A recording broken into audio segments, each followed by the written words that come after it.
தாமரைப்பூ. நம்முடைய தேசிய மலர் தாமரைப்பூ. இந்த தாமரைப்பூ நிறைய வெரைட்டி இருக்குது. வெண்தாமரை, செந்தாமரை, நீலோற்பவம் அப்படின்னு நிறைய வெரைட்டிஸ் இருக்குது. சில இடங்களில் மஞ்சள் தாமரை கூட இருக்குதுன்னு சொல்கிறாங்க. பொற்தாமரை நான் பார்க்கல. ஆனால் இந்த தாமரைப்பூ பல்வேறு விஷயங்களுக்கு உதவக்கூடிய ஒரு அருமையான மலர், ஒரு அழகான மலரும் கூட. இந்த தாமரைப்பூவுடைய அந்த இது பார்க்குறீங்கன்னா, மொக்கை பார்த்தீங்கன்னா ஹார்ட் மாதிரியே இருக்கும். அப்படி சாஞ்சிருக்கிற நிலைமையில் ஹார்ட் மாதிரியே இருக்கும். அந்த அது ஹார்ட்டுக்கு அவ்வளோ உதவி செய்யக்கூடிய ஒரு அருமையான மலர். இதய சம்பந்தப்பட்ட அத்தனை நோய்களுக்குமே இந்த தாமரைப்பூ போதுமானது. அதுக்கடுத்தது அந்த தாமரைக்குள்ளே இருக்கிற அந்த மகரந்தங்கள் இருக்கு இல்லையா, அந்த மகரந்தங்கள் உடம்பில் இருக்கிற தேவையில்லாத அணுக்களை வெளியேற்றுறதுக்கும், ஆண்மை குறைவை சரிப்படுத்துறதுக்கும், விந்தணுக்களை அதிகப்படுத்துறதுக்கும் உதவக்கூடிய ஒரு பொருளாக இருக்குது. அது உள்ளே இருக்கிற அந்த மகரந்துக்குள்ளே இருக்கிற அந்த விதைகள் வர்ற அந்த முட்டுக்கள் இருக்குது இல்லையா, அதை சாப்பிடும் பொழுது உடம்பில் கால்சியம் சத்தை அதிகப்படுத்துது. இந்த மாதிரி தாமரைப்பூவை கஷாயமாக வச்சு குடித்தாலே நிறைய இதய சம்மந்தப்பட்ட, அதாவது தமர வாயுன்னு சொல்கிற அந்த இதயத்தை சுற்றியுள்ள வாயுவெல்லாம் சரியாயிடும். அப்புறம் தாமரைப்பூவை ரெகுலராக சாப்பிட்டுட்டு இருந்தாக்க முகம் ரொம்ப அழகாயிடும். அப்புறம் வெள்ளை தாமரைப்பூவை அதிகமாக சாப்பிடும் பொழுது மூளைக்கு ஞாபக சக்தி அதிகமாகும். இதை தாண்டி தாமரை விதை, அது ஒரு அருமையான புரோட்டீன்.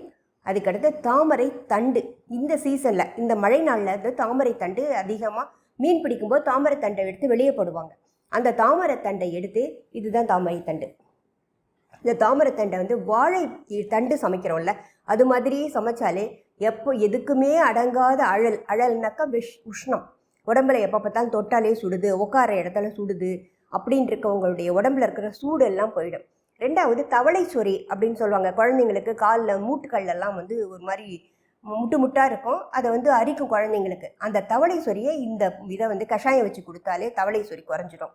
அதுக்கு அடுத்தது வறட்டு இருமல், விடாத வறட்டு இருமல். அந்த வறட்டு இருமலுக்கு இது கஷாயமாவோ அல்லது உணவாவோ எடுத்துக்கலாம். தாமரை கிழங்கு நிறைய கிடைக்கிற காலத்தில் வாங்கி வச்சுக்கோங்க. அப்போ தான் ஃப்ரெஷ்ஷாக கிடைக்காது, வருஷத்துக்கு ஒரு தடவை தான் கிடைக்கும். இந்த மாதிரி கிடைக்கும்போது இது மாதிரி உடைச்சா வர்றதை நீங்கள் சமைச்சிக்கோங்க.